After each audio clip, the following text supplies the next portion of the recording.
Today we have in the studio James Darby. James Darby commenced as a matchmaker at age 27 years, 40 years ago, previously a sheep and hay farmer near Crookwell, New South Wales. After 6 years of sheep farming and haymaking, James entered real estate at age 22. James has spent his entire life defending Australia against advancing socialism. In September 2014, James commenced a Facebook page called Stop the Mosque to oppose the application for a mosque to be constructed in Currumbin, Gold Coast. So James, let's say we were listening to someone give a talk. Would your primary interest be in the person who's delivering the information or the information itself? The information itself. Why? The information gives identity to the person you're talking to.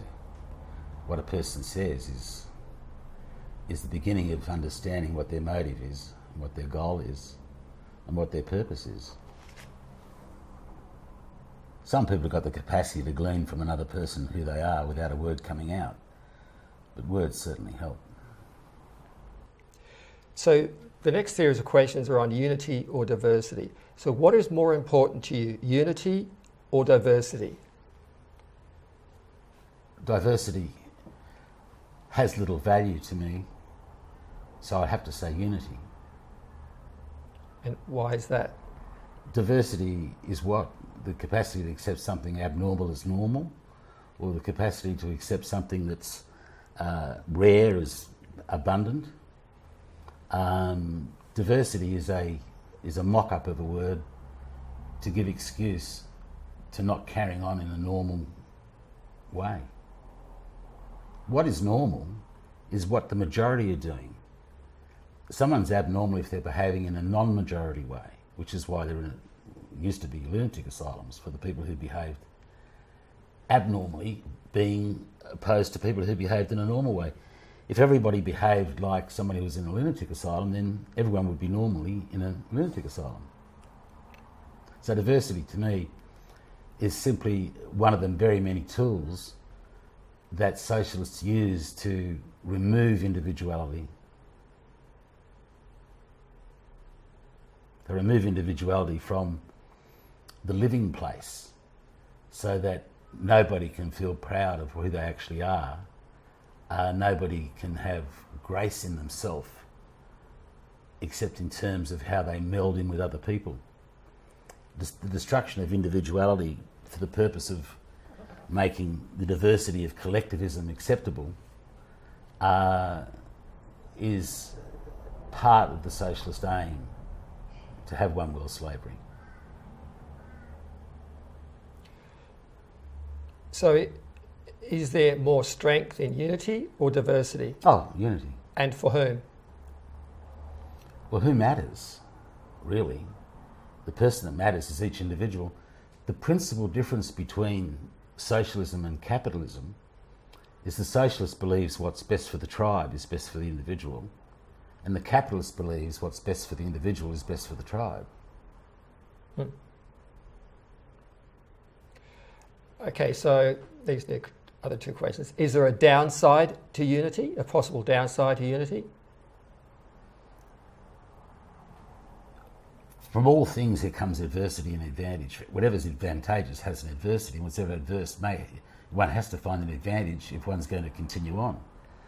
So the downside for unity is in a football field, in a football game, if someone wants to pass the ball to give someone else a chance to score, instead of scoring the try and the try's failed, that's a downside to unity.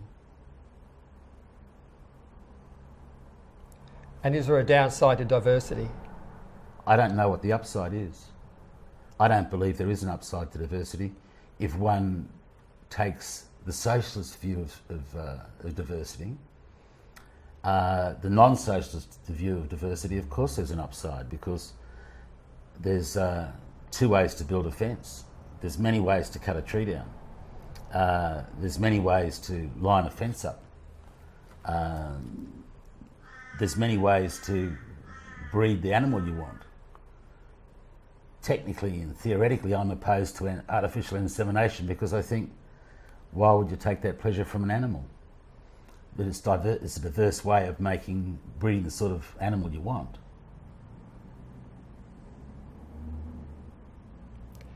And what does the saying that birds of a feather flock together mean to you? Yes, it's an interesting saying, isn't it? Birds of a feather flock together. It is a collectivist thing, really, where people give excuse for how other people are by the people that person gathers with. It's a further denial of individuality, and it's a further acceptance of the inevitability of the socialist dream of collectivisation.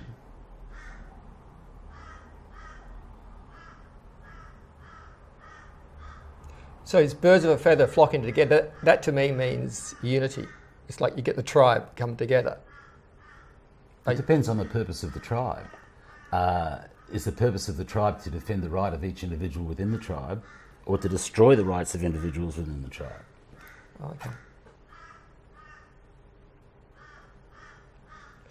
And should we allow diversity in politics? I'm not sure what diversity in politics means, but the real aspect of politics should be, it's called the House of Representatives, and people get elected to the House of Representatives by their constituents. The person entering Parliament in a seat where they have constituents should act for those constituents primarily, secondarily to the party that elected them, under whose banner they were elected. The unity of a political party, such as the Labor Party, which refuses and disallows any individual process from any of its unity, so-called diversity members, as opposed to the Liberal Party, which doesn't condone but doesn't castrate those who cross the floor. And should we allow diversity of viewpoint in schools and universities? I don't believe that any school teacher who's a socialist should ever be employed to teach children in an enterprise society. So how's that for diversity? I believe we're an enterprise society based upon the individual capacity of people to take risks and create real wealth.